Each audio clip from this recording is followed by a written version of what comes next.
बोले ठीक है मेरे पतिदेव हैं, मैं चलती हूँ। इसमें कारण था लक्ष्मी क्यों आई। एक बार भगवान नारायण का चरण दबा रहे थे लक्ष्मी, तो लक्ष्मी को थोड़ा सा सौंदर्यता का अभिमान था, कोमलंगा का, तो लक्ष्मी पैर दबा रही थी। भगवान सोचे आज लक्ष्मी को अपने कोमलता का अभिमान है, तो भगवान ने कहा लक्ष्मी धीरे धीरे दबाओ, और धीरे दबाने लगी। बोले और धीरे दबाओ, और धीरे दबाने लगी। तो भगवान का चरण से सहलाने लगी। बोले देवी और धीरे से, और धीरे सहलाने लगी। तो सोच रही है लक्ष्मी जब भगवान इतने कोमल हैं तो राक्षसों को मारते कैसे होंगे। तो भगवान मन मन में कह रहे हैं देवी जब राक्षसों को मारना होता है तो मैं वज्र जैसे कठोर हो जाया करता हूं, और जब भक्तों को तारना होता है तो फूल जैसे कोमल हो जाया करता हूं। अब वही लक्ष्मी को बुलाने ब्रह्मा गए हैं, चलो देखो मैया। अब जैसे बोले मेरे पतिदेव हैं, मैं चल रही हूं। और लक्ष्मी थाली सजा करके जैसे लेकर के आई, और जैसे लेकर के आई थाली, और भगवान नारायण नरसिंह भगवान की आरती करना चालू की। नरसिंह भगवान इतना तेज दहाड़ लगाए कि एक लक्ष्मी का पैर मृत्युलोक में, दूसरा वैकुंठ में पड़ा। ब्रह्मा दौड़ते दौड़ते पीछे पीछे गए, बोले मैया। बोले हाँ। बोले तुम्हारे पतिदेव चलो ना। बोले बब्बर से दिख रहा है, मेरे बस की बात नहीं है। बोले आपके पतिदेव हैं, क्योंकि दुष्टों को मारना होता है तो वज्र जैसे कठोर हो जाया करके। बोले मेरे बस की बात नहीं, मैं जाने वाली नहीं। उसी समय भगवान ब्रह्मा सोचे किसको भेजूं। उसी समय भगवान ब्रह्मा प्रहलाद को भेजे। सोचे प्रहलाद के लिए भगवान का अवतार हुआ है। प्रहलाद प्रेषयामास ब्रह्मादिस्त मंत्रिके तात प्रेषमापेहि सा पित्रोकृतम प्रभु। और जैसे प्रहलाद को भगवान ब्रह्मा भेजे, और प्रहलाद को देखते ही नरसिंह भगवान दौड़ते हुए आए और प्रहलाद को गोदी में उठा लिए। और जैसे गोदी में उठा करके आज भगवान चाटने लगे, जैसे गाय अपने बछड़े को चाटती है उसे चाट रहे हैं। उसी समय भगवान कह रहे हैं बेटा प्रहलाद मुझे तब आ जाना था जब तुम्हें तलवार से काटा जा रहा था। मुझे तब आ जाना था बेटा जब तुमको समुद्र में फेंका गया था। मुझे तब आ जाना था जब तुम्हें जहर पिलाया गया था। मुझे तब आ जाना था बेटा जब तुमको अग्नि में जलाया जा रहा था। मुझे क्षमा कर दो बेटा। उसी समय प्रहलाद सोचा कि ऐसा दयालु कृपालु भगवान दुनिया में कौन होगा। बोले मुझे क्षमा कर दो बेटा। अब उसी समय भगवान ने कहा प्रहलाद प्रभु आप जैसा कृपालु दयालु अगर दुनिया में नहीं होता तो आपकी पूजा कौन करता बताओ। आप कृपा नहीं करते तो दुनिया में आपकी पूजा कौन करता। कृपा की न होती जो आदत तुम्हारी तो सुनी ही रहती अदालत तुम्हारी।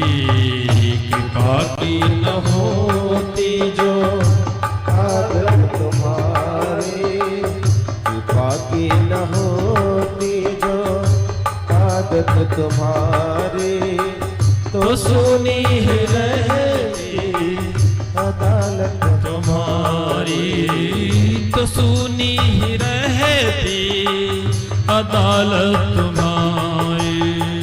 तो सुनी ही रहती अदालत हमारी। हे प्रभु आप कृपा नहीं करते तो आप की पूजा कौन करता, आपकी आराधना कौन करता ठाकुर जी बताओ। क्योंकि आप दयालु कृपालु हो ना, आप कृपा करते हो तो इसलिए सब प्रार्थना करते हैं।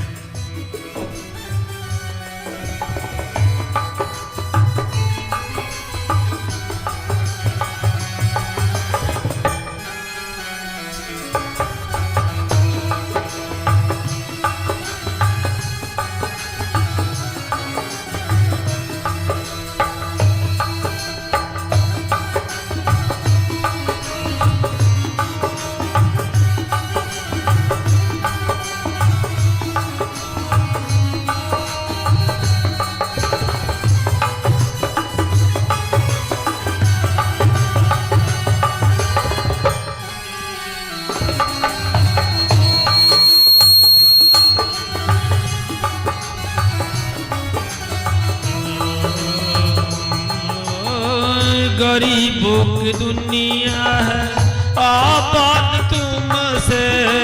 गरीबों की दुनिया है, आबाद तुमसे। गरीबों की दुनिया है, आबाद तुमसे। गरीबों की दुनिया है, आबाद तुमसे। गरीबों से है बात साहत तुम्हारी।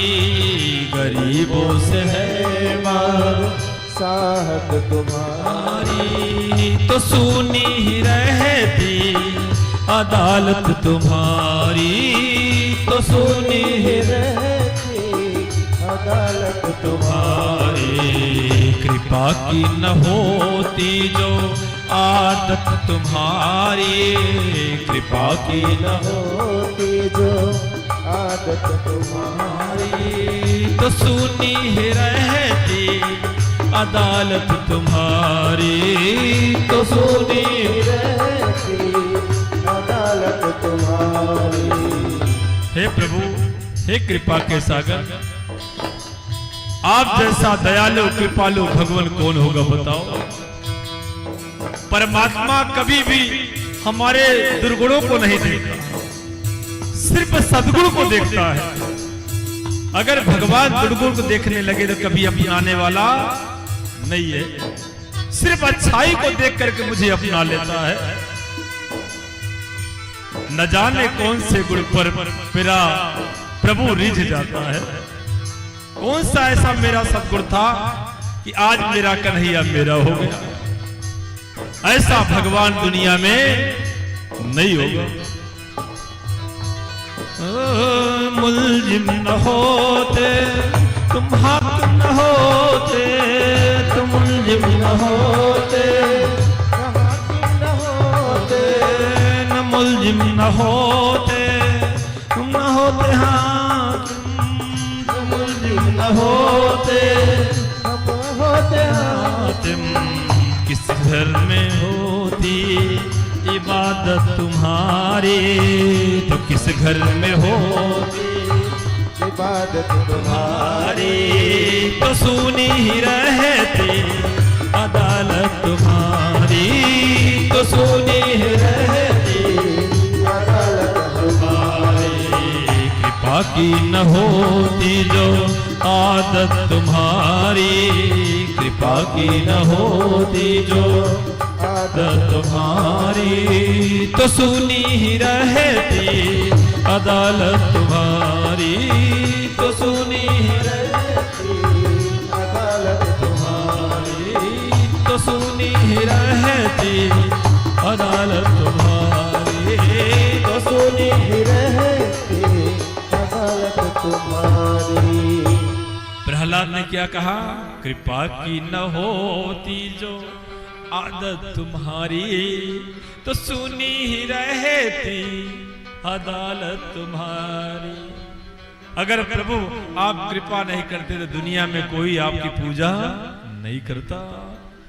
आज प्रहलाद को गोदी मिले। भगवान ने कहा, प्रहलाद बेटा क्या चाहिए बताओ, क्या चाहिए? तुम्हें शिवलोक दे दूं, तुम्हें ब्रह्मा बना दूं, ब्रह्मलोक, तुम्हें स्वर्ग दे दूं, तुम्हें वैकुंठ का नारद बना दूं, बता क्या चाहिए?